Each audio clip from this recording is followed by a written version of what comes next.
अस्सलाम वालेकुम। हाय, आप लोग कैसे हो? शायद अच्छे होंगे। आज मैं एक नए वीडियो का रिएक्शन देने वाला हूँ।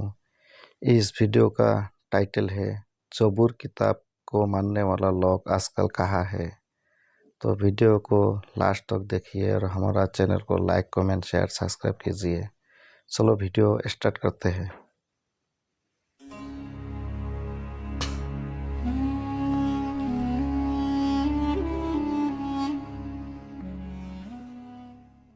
दोस्तों, बचपन से ही हम लोगों को ये पढ़ाया और बताया जाता है कि इस दुनिया में ऐतिहासिक तौर पर 4 आसमानी किताबें हैं। पहली तौरात, दूसरी ज़बूर, तीसरी इंजील और जबकि चौथी और आखिरी आसमानी किताब कुरान है। तौरात के जो इनमें से सबसे पहली किताब है और जो किसी दौर में प्रोफेट हजरत मूसा अलैहिस्सलाम के ऊपर नाजिल हुई थी, उसके मानने वालों को या फिर ये कहिए कि उस किताब को फॉलो करने वाले लोगों को आज के दौर में यहूदी कहा जाता है, जबकि इंजील को फॉलो करने वाले लोगों को ईसाई मतलब कि क्रिश्चियन कहा जाता है और आखिर में कुरान को फॉलो करने वाले लोगों को मुसलमान कहा जाता है। मगर अब सवाल यही है कि भाई तौरात, इंजील और कुरान का तो समझ में आ गया, लेकिन ये ज़बूर कहाँ चली गई? आखिर ज़बूर के मानने वाले लोगों को आज के दौर में क्या कहा जाता है और इसके मानने वाले लोग कहाँ रहते हैं? क्या वजह है कि इन तीनों किताबों को लेकर तो अक्सर चर्चाएं की जाती हैं और हम लोगों को काफ़ी डिटेल में इन तीनों किताबों के बारे में बताया और समझाया भी जाता है, मगर ज़बूर से रिलेटेड शायद ही कभी कोई चीज़ हम लोगों को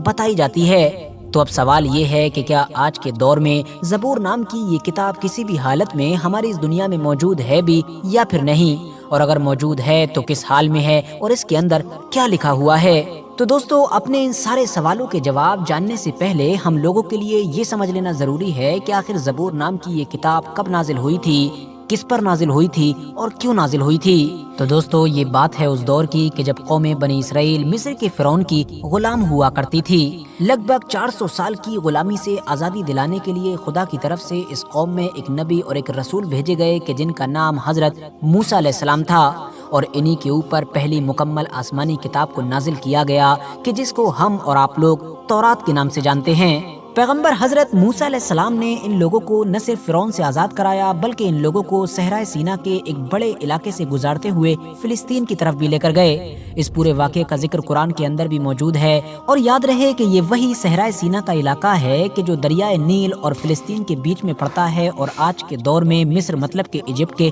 कंट्रोल में आता है। इसी बड़े रेगिस्तानी इलाके में तूर पहाड़ के ऊपर न सिर्फ हजरत मूसा अलैहिस्सलाम के ऊपर पहली आसमानी किताब तौरात नाजिल हुई, बल्कि साथ ही साथ बनी इसराइल को जन्नत का वो खाना भी नसीब हुआ कि जिसको मन्ना व सलवा कहा जाता है। हजरत मूसा अलैहिस्सलाम का दौर लगभग 1500 ईसा पूर्व यानी कि हजरत ईसा अलैहिस्सलाम से 1500 साल पहले का और आज के हिसाब से लगभग 3500 साल पुराना बताया जाता है। प्रोफेट हजरत मूसा अलैहिस्सलाम के दौर में तो नहीं, मगर फिर उनके बाद हजरत यूशा बिन नून की कमान में बनी इसराइल के लोग फिलिस्तीन को हासिल करने में कामयाब हो गए थे। उसके बाद कुछ और वक्त गुजरा और फिर यहाँ पर हजरत दाऊद अलैहिस्सलाम की हुकूमत कायम हो गई। वो इस तरह से कि वैसे बनी इसराइल के जो बादशाह हुआ करते थे उनका नाम हजरत तालूत था, मगर हुआ ये कि उस दौर में जिन लोगों का फिलिस्तीन पर राज हुआ करता था वो कौम न सिर्फ बहुत ज्यादा जालिम थी बल्कि ताकतवर भी थी। दूसरी तरफ ये जो कौम बनी इसराइल थी ये न सिर्फ उनके मुकाबले में काफी कमजोर थी बल्कि माली तौर पर भी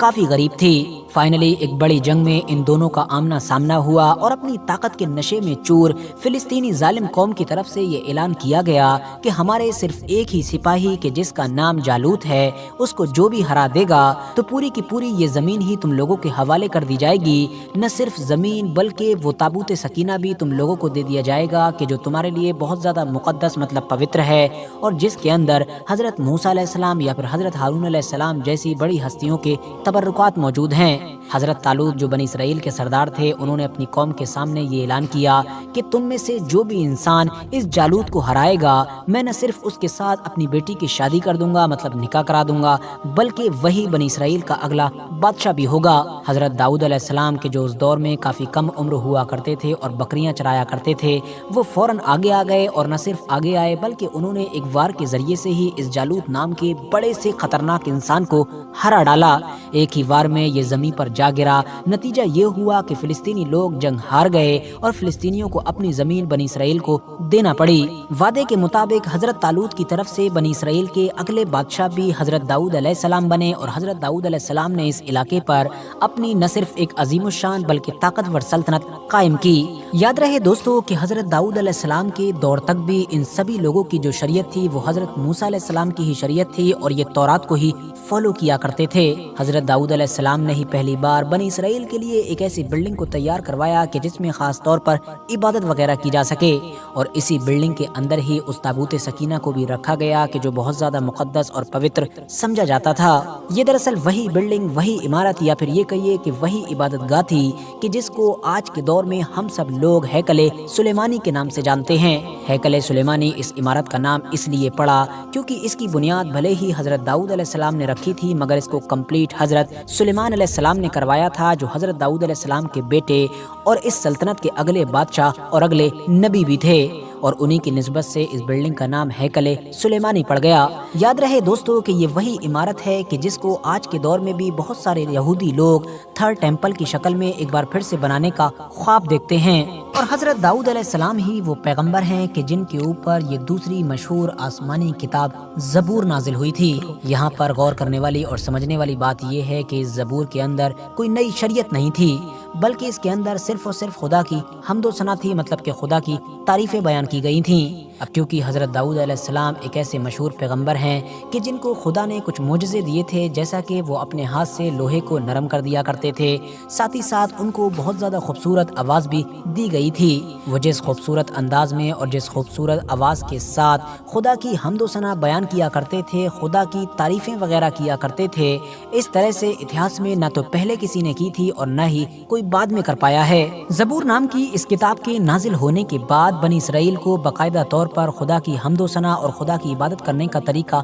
सिखाया गया था। जब भी हजरत दाऊद अलैहिस्सलाम अपनी आवाज में ज़बूर की तिलावत किया करते थे तो तमाम पहाड़, आसमान और नदियां वगैरह आपके साथ झूमने लगते थे। इंसान तो इंसान, परिंदे भी आपकी तिलावत को सुना करते थे और लोगों को ये महसूस हुआ करता था कि मानो वो दुनिया में ही जन्नत की आवाज सुन रहे हैं। मगर दोस्तों, जैसा कि मैंने आपको पहले ही बताया कि ज़बूर नाम की इस किताब में कोई नई शरीयत नहीं थी, ना तो इसके अंदर शरीयत के अहकाम मौजूद थे और न ही दूसरी आसमानी किताबों की तरह इसमें तारीख मतलब के इतिहास मौजूद था और न ही इसके अंदर प्रेडिक्शंस मतलब के पेशनगोइयां मौजूद थीं। इस किताब के जरिए से किसी नई शरीयत की या फिर किसी नई सोसाइटी की बुनियाद नहीं रखी जा सकती थी और यही वजह है कि हजरत दाऊद या फिर हजरत सुलेमान अलैहिस्सलाम के दौर में भी तौरात को ही फॉलो किया जाता था और हजरत मूसा अलैहिस्सलाम की शरीयत ही लंबे वक्त तक चलती रही थी। ज़बूर के अंदर तो सिर्फ और सिर्फ खुदा की तारीफ मतलब के खुदा की हम्द व सना मौजूद थी। हजरत दाऊद अलैहिस्सलाम के चले जाने के बाद वो खास और खूबसूरत आवाज तो नहीं रही, मगर ज़बूर का जो कलाम था वो यहूदियों के पास मौजूद रहा और उसको वो खुदा की इबादत के लिए हैकले सुलेमानी में पहले भी पढ़ा करते थे और आज भी पढ़ते हैं। हाँ, वो बात अलग है कि लंबा वक्त गुजर जाने की वजह से और पीढ़ी दर पीढ़ी गुजर जाने की वजह से वो कलाम आज अपनी हालत में मौजूद नहीं है, ना तो वो कंप्लीट है और जो मौजूद भी है उसमें भी जाहिर है काफी कुछ बदल चुका है। दोस्तों, आप लोगों ने अक्सर बातचीत में ओल्ड टेस्टामेंट या फिर न्यू टेस्टामेंट वगैरह का नाम काफी सुना होगा, तो मैं आपको बता दूं कि हजरत मूसा अलैहिस्सलाम के ऊपर नाजिल होने वाली किताब तौरात और उनसे पहले के भी जो नबी और रसूल थे कि जिनके ऊपर खुदा की तरफ से कुछ सहीफे वगैरह नाजिल किए गए थे, उन सब को मिलाकर और हजरत दाऊद अलैहिस्सलाम पर नाजिल होने वाली किताब ज़बूर को भी मिलाकर इन सारों को ही ओल्ड टेस्टामेंट का नाम दिया जाता है। इसी तरह से हजरत ईसा अलैहिस्सलाम के ऊपर नाजिल होने वाली किताब इंजील और उनके हवारियों के खुतूत या उनसे मिली जुली जो कुछ और किताबी नुस्खे हैं, उन सब को मिलाकर न्यू टेस्टामेंट का नाम दिया जाता है। दोस्तों, अब आप लोगों को समझ आ चुका होगा कि आखिर आज के दौर में हम लोगों को ज़बूर को फॉलो करने वाले लोग क्यों नहीं दिखाई देते हैं। क्योंकि ज़बूर कोई शरीयत की किताब नहीं है, उसके अंदर तो खुदा की हम्द व सना बयान की गई है और खुदा की इबादत और खुदा की तारीफ तो जाहिर है दुनिया का लगभग हर मजहब और हर फिरका करता है। फिलहाल बात करें अगर इतिहास की, तो हजरत दाऊद अलैहिस्सलाम और हजरत सुलेमान अलैहिस्सलाम के चले जाने के बाद अब बनी इसराइल मतलब के यहूदियों में धीरे धीरे बिगाड़ आने लगा। ये लोग जादू टोना, सूदखोरी और जुल्म वगैरह में पड़ गए थे। इसके अलावा ये लोग पैसों के बदले में या फिर अपने जरा से फायदे के लिए तौरात वगैरह में बदलाव भी करने लगे थे। नतीजा ये हुआ कि इन लोगों की इस्लाह के लिए इन्हीं में से एक आखिरी पैगंबर हजरत ईसा अलैहिस्सलाम को भेजा गया। ان کے اوپر بھی ایک کتاب نازل ہوئی کہ جس کو انجیل کے نام سے جانا جاتا ہے۔ یاد رہے کہ اس کتاب کے ذریعے سے یہ ایک نئی شریعت تھی، مگر یہاں پر بھی غور کرنے والی بات یہ ہے کہ اس نئی شریعت میں بھی حضرت موسیٰ علیہ السلام کی شریعت سے کافی سملیرٹیز تھیں۔ مطلب اس کتاب کے اندر زیادہ تر انہی چیزوں پر زور دیا گیا تھا اور انہی چیزوں کے احکام آئے تھے کہ جن چیزوں کو لے کر بنی اسرائیل میں بگاڑ آ چکا تھا یا پھر جن چیزوں میں وہ لوگ غلط کام کر رہے تھے۔ فی الحال دوستو، آج کے اپنے ویڈیو کو ہم یہیں پر ختم کرتے ہیں۔ ویڈیو اگر پسند آئی ہو تو ویڈیو کو لائک کرنے کے ساتھ ساتھ اپنے دوستوں کے ساتھ ضرور شیئر کریں، اور اسی طرح کی نالجبل اور ہسٹوریکل ویڈیوز ہمیشہ دیکھنے کے لیے ہمارے اس چینل کو سبسکرائب کرنے کے ساتھ ساتھ بیل آئیکن کو بھی ضرور پریس کریں۔ ویڈیو بہت اچھا لگا، آپ لوگوں کو کیسا لگے یہ ویڈیو تو لائک کمنٹ شیئر سبسکرائب کیجیے۔ تو آج کے ویڈیو اتنا ہی، نیکسٹ ٹائم ملتے ہیں۔